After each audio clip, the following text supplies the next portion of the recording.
Aujourd'hui, je suis en compagnie de Mélanie Marois, qui a plus besoin de présentation, mais pour les gens qui se souviennent pas trop de ce qu'elle a fait, Mélanie, tu étais une championne de tennis. Tu as été championne canadienne, je dirais, à plusieurs reprises. Raconte-moi un peu ta carrière en tennis.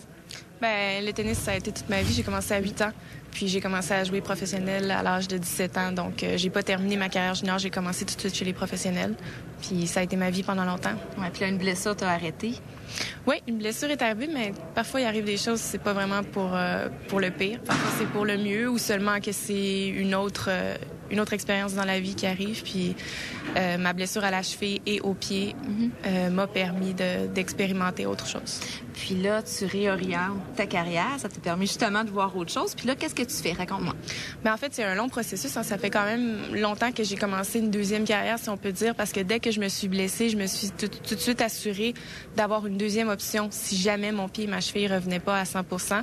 Donc, présentement, je suis étudiante à l'Université Laval. OK. C'est un peu compliqué à expliquer. Là, c'est un bac multidisciplinaire. J'ai fait en journalisme l'année dernière, cette année sur le Québec contemporain. Et le troisième, ça va être soit en philosophie ou en droit. Okay. J'enseigne le tennis, donc je reste un peu impliquée dans le monde du tennis. C'est important pour moi de retransmettre mes connaissances.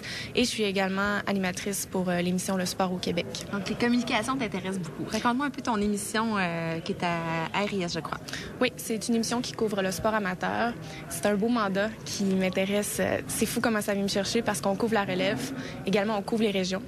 C'est ça que je trouve super intéressant parce qu'on n'entend pas souvent parler des sports autres que le hockey.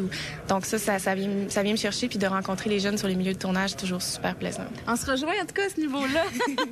Ça paraît ta passion dans tes yeux quand tu parles. Tu parles de sport amateur, puis je le vois.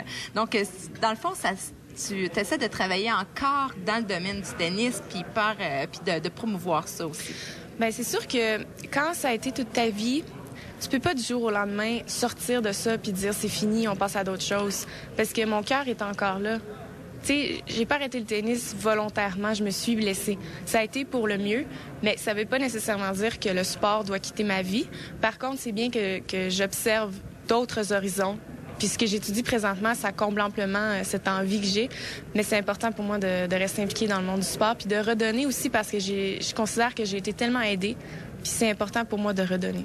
Avec tes talents de communicatrice comme ça, peut-être que tu vas être capable de motiver des jeunes à faire du sport. On sait que les jeunes font de moins en moins de sport. On essaie de trouver des trucs. T'aurais-tu des trucs justement pour les jeunes pour se prendre en main, pour faire plus de sport, bouger plus? Bien, premièrement, j'espère pouvoir bien communiquer ce message-là parce que c'est toujours très touchant de sentir qu'on a réussi à faire passer un message.